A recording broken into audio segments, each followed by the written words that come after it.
Hello students, let us start with a new series of business studies today. Today our topic is chapter 2, Principles of Management.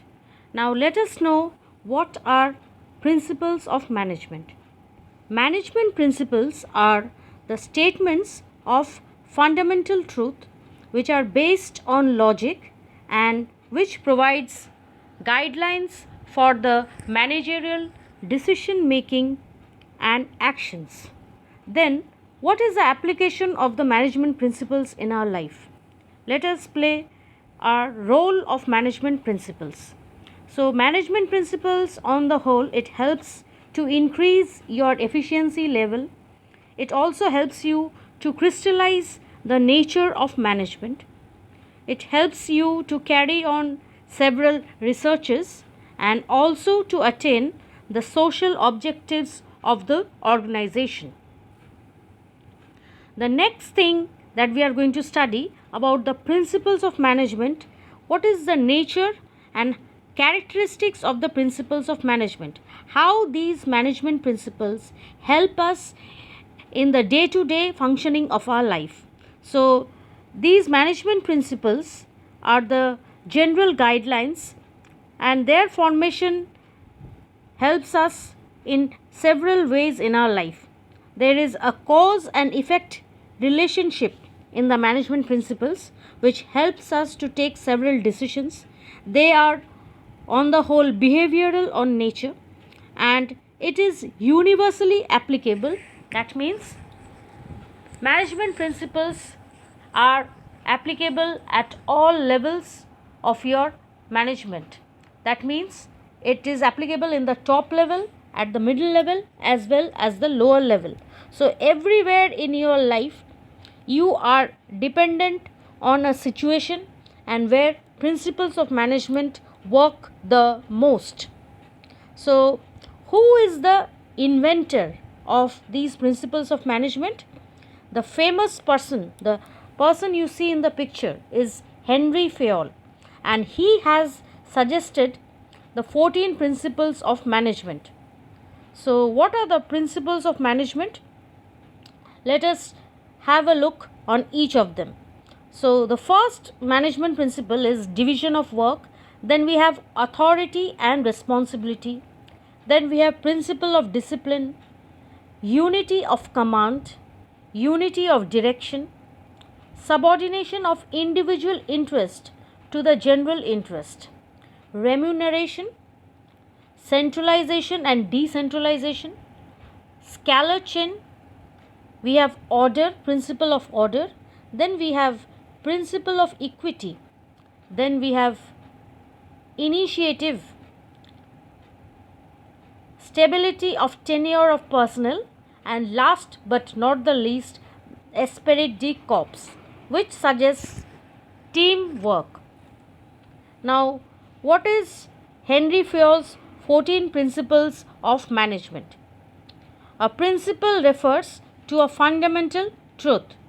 It definitely establishes a cause and effect relationship between two or more variations under a given situation. They also serve you as a guide to your thought as well as action. Therefore, you can say that management principles are the statements of fundamental truth, and these truths are definitely based on logic, and it will provide you the guideline for managerial action making and taking several decisions. So, these principles are derived from Henry Fayol's principles of management. The next topic that we are going to study about the nature of principles of management. Number one, you can say that it is universally applicable. Universally applicable suggests that they are applied in all types of organizations, whether it is a business or it's not a business, non-business, and small as well as large enterprises. So, these principles are equally helpful in every organization. So, they are also serve as a general guideline So you can say that the actions and the decision making capacity depends upon these guidelines. Say they do not provide you ready made solutions, as the business environment is highly dynamic and it keeps on changing. It is formed, these principles are formed by regular practice and experimentation. So they are developed after a constant research work on the basis of the experience of the managers. These principles are highly flexible because they are adapted and modified by the practicing managers as per the demand of the situations, as they are man made principles. They are mainly behavioral in nature, since they aim at influencing the complex human behavior. They are behavioral in nature. And the next, it is cause and effect relationship. So they intend you to establish a relation between cause and effect, and so that you can be sent in similar situations. The last but not the least, these principles are contingent in nature. Their applicability depends upon the prevailing situation at a particular point of time. So the situation keeps on changing from time to time, and they adapt themselves to the current situation. So according to Terry, you can say that management principles are capsules of the selected management wisdom, can be used carefully and discreetly. Now, where do you apply these Fayol's principles? You can apply them in the different changing environment in the organization. It helps you in several kind of decision making situations. They provide you different kinds of skills which can be used to improve your basic effectiveness as a manager, and they also help you to understand that management can be seen as a variety of activities which can be listed as well as grouped. So the first principle of management which we are going to discuss today is division of work. So division of work leads to specialization. The another name for division of work is specialization, and specialization allows the individuals to build up experience and to continuously improve their skills, so that a employee can make himself more productive. Authority and responsibility. The word authority means the power to take decisions, and responsibility means the obligations to complete the job on time. So according to this principle, there should be a balance and parity between authority and responsibility. Excess of authority may bring negative results, and excess of responsibility will not allow the worker to complete the work on time. So a balance is very much required between both authority and responsibility, and then only it will result in no misuse of authority, and it will also help you in meeting your responsibility on time without delay. The third principle is discipline. So viewers, without discipline we cannot attain our goals.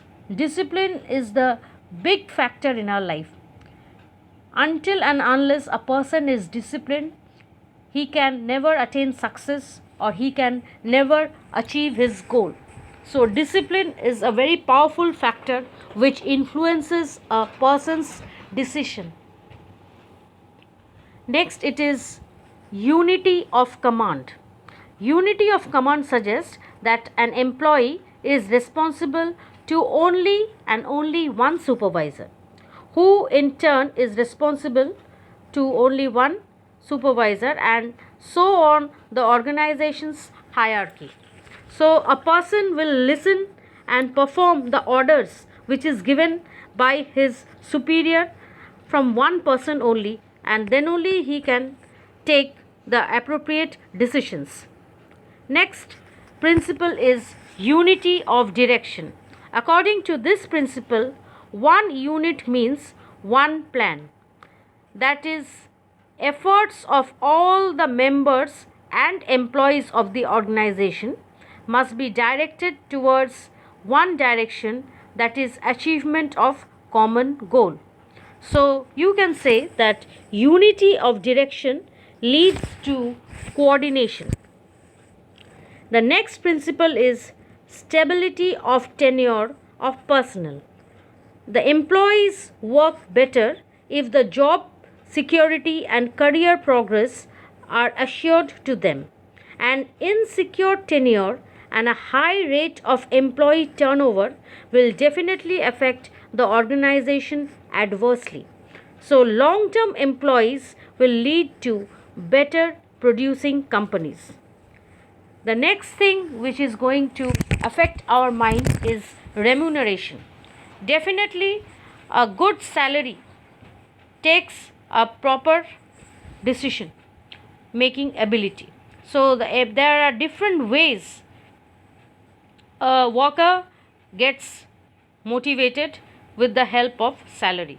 So, the organization can provide different ways to motivate the employee by providing commission, by providing him performance linked incentives, by providing the employee different kind of fringe benefits, or giving the employee stock option plan, or providing him any kind of compensation, whether it is deferred or executive.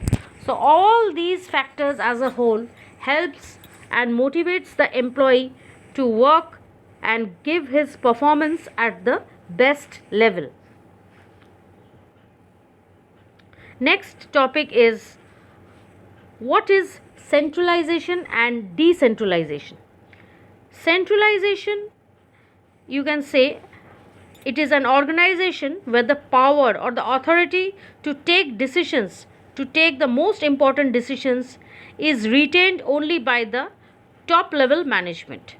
And decentralization means the authority to take most important decisions is delegated to the managers at all level in the hierarchy.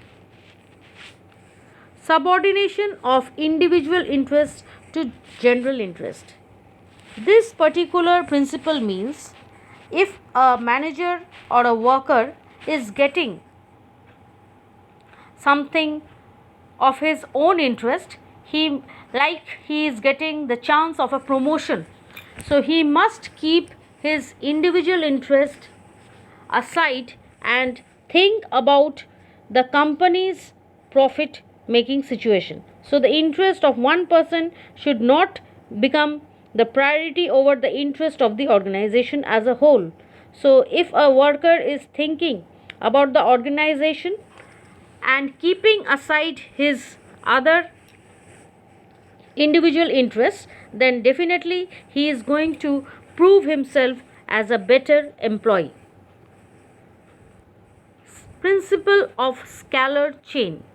Scalar chain is the formal line of authority which moves from highest to lowest rank in a straight line. So this chain specifies the route through which the information is to be communicated to the desired location or to the person. So communication over here goes from top level to middle level and from middle level to lower level.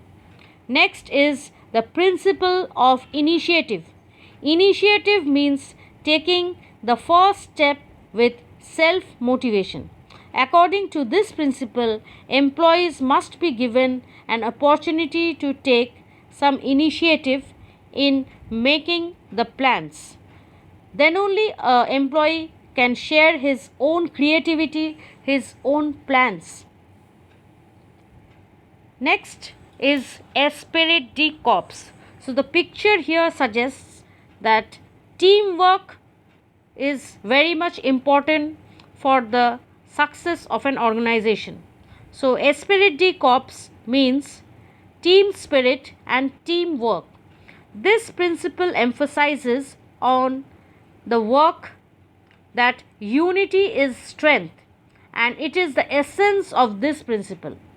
Fayol has suggested that there should be a team spirit in the organization and all the employees must consider themselves as a member of the organization. Then only the organization should strive to promote team spirit and unity. And a good example of Esprit de Corps is a group marching to bring awareness to a current issue. Next comes the principle of order. Both material order and social order are necessary. The former minimizes lost time and useless handling of materials, and the latter is achieved through organization and selection. Let us understand the principle of equity. The principle of equity tells that the manager should treat their subordinates in a just and kind manner so that they can develop a feeling of dedication and attachment for their work. All the employees should be treated equally and impartially. Fayol tells us, in connection with this principle, there should never be any equality of treatment between a person whose work is really good and a person who is a shirker by nature. Rather, the latter should be treated sternly. Doing so would be equitable. It is because of this point of view that Taylor has presented his differential remuneration method. So, I hope Fayol's administrative management theory, principles of management, is clear to all of you. All the 14 principles of Henry Fayol has been explained very nicely in this video, and so let us know who was actually Henry Fayol, who is the person behind these 14 principles.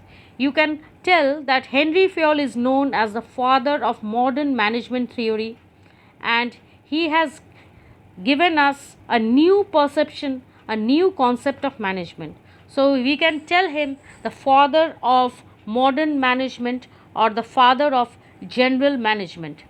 So let us know a little bit of his life.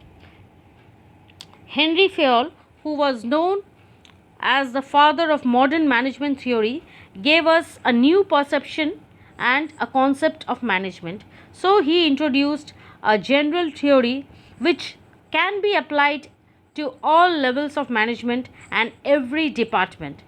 He has made our work much more easier. The Fayol theory is practiced by managers to organize and regulate the internal activities of an organization. He concentrated on accomplishing managerial efficiency. So, with this, we come to the end of this video. Hope all of you have enjoyed and understood the 14 principles of management.